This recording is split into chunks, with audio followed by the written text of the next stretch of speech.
नमस्कार दोस्तों, Devshri current affairs में आप सभी का स्वागत है। यहाँ हम PCS, UPSC, banking, railway, SSC सभी गवर्नमेंट एग्जाम की करंट अफेयर्स और स्टैटिक जीके की तैयारी कराते हैं। आज संडे है तो आज हम 6 अप्रैल से 11 अप्रैल 2026 के 10 इम्पोर्टेंट क्वेश्चन की रिवीजन करेंगे। हमारा पहला क्वेश्चन है, तीरंदाज विजय सुंडी ने world para archery series 2026 leg one में कौन सा पदक जीता? Which medal did archer Vijay Sundi win in the world para archery series 2026 leg one? Option है silver medal, gold medal, bronze medal, none of this. इसका सही आंसर है गोल्ड मेडल। बैंकॉक में आयोजित world para archery series 2026 leg one तीरंदाज विजय सुंडी ने पुरुष वर्ग के रिकर्व राउंड टीम इवेंट में स्वर्ण पदक जीता। उन्होंने यह पदक हरविंदर सिंह के साथ मिलकर भारतीय टीम का प्रतिनिधित्व करते हुए हासिल किया। भारतीय जोड़ी ने फाइनल में चाइनीज ताइपो को 6-2 के स्कोर से हराकर यह ऐतिहासिक जीत दर्ज की। हमारा दूसरा क्वेश्चन है, किस राज्य सरकार ने कैंसर को नोटिफाइड बीमारी घोषित किया है? Which state government has declare cancer a notifiable disease? Option है तेलंगाना, हरियाणा, उड़ीसा, उत्तर प्रदेश। इसका सही आंसर है तेलंगाना। तेलंगाना सरकार ने कैंसर को नोटिफाइड डिसीज घोषित किया है, जिससे सभी मामलों की रिपोर्टिंग अनिवार्य हो जाती है। इसका उद्देश्य बीमारी का सही डेटा जुटाना, समय पर इलाज सुनिश्चित करना और बेहतर स्वास्थ्य योजनाएं लागू करना है, ताकि कैंसर नियंत्रण और रोकथाम में सुधार हो सके।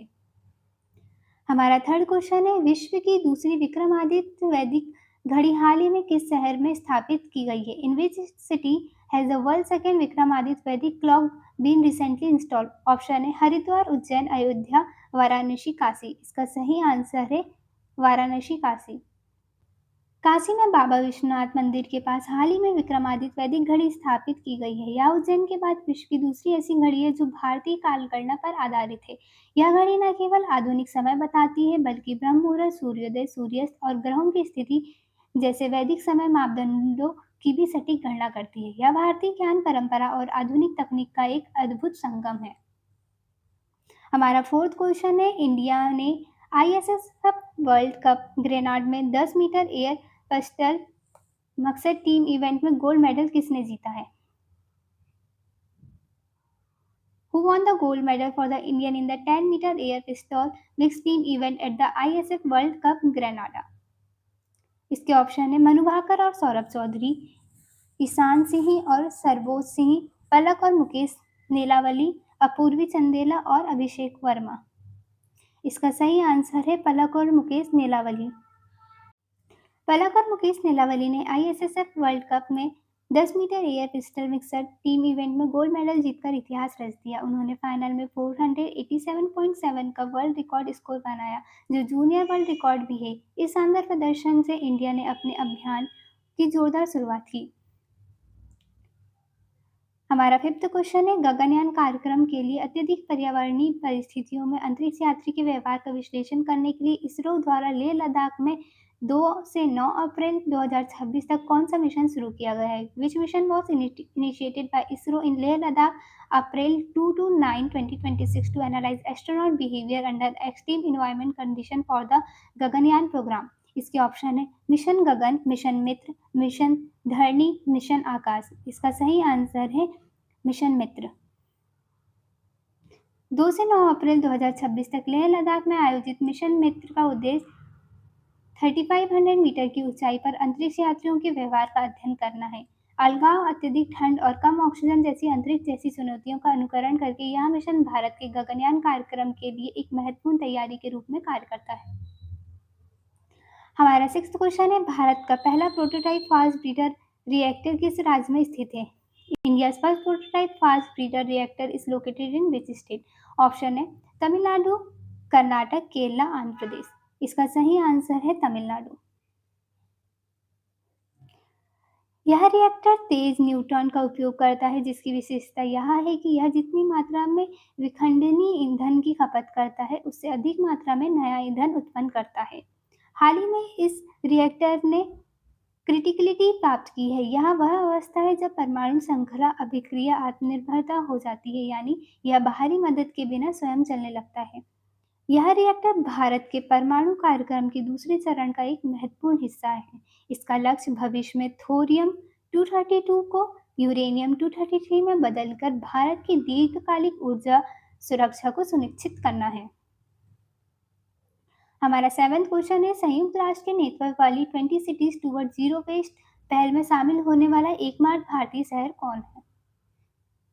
Which is the only Indian city to be included in the UN-led 20 cities towards zero waste initiative? Option है इंदौर, त्रिवंतपुरम, बेंगलुरु, सूरत। इसका सही आंसर है Indore. 20 cities toward zero waste पहल का मुख्य लक्ष्य शहरी क्षेत्रों में कचरे के उत्पादन को कम करना और रिसाइकलिंग को बढ़ावा देकर कचरा प्रबंधन की एक टिकाऊ प्रणाली विकसित करना है। 8th क्वेश्चन है, कौन से नेता हाल ही में 20 से अधिक वर्षों के अंतराल के बाद राज्यसभा में वापस लौटे हैं? विच leader recently return to the Rajya Sabha after a gap of more than 20 years? Option है लालू प्रसाद यादव, नीतीश कुमार, सुशील मोदी, जितेन राम मांझी। इसका सही आंसर है नीतीश कुमार।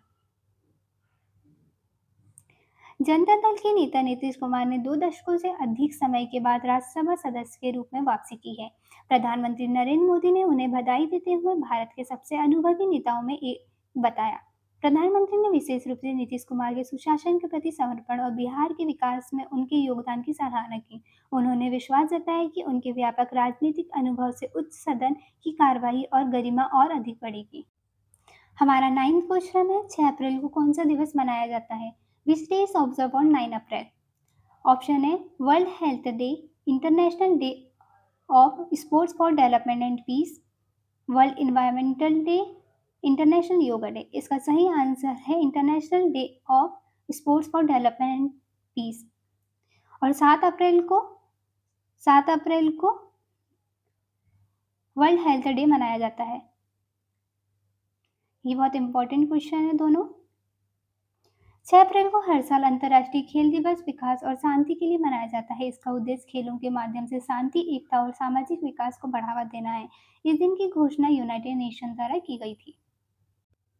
हमारा लास्ट क्वेश्चन है, भारत का पहला राष्ट्रीय गहरे समुद्र के जीव जंतुओं का भंडार घोषित किया गया भावसागर केंद्र कहाँ स्थित है? Where is the Bhavsagar centre declare as Indian first national repository for deep sea fauna located? Option है कोची केरल, चेन्नई तमिलनाडु, पणजी गोवा, मुंबई महाराष्ट्र।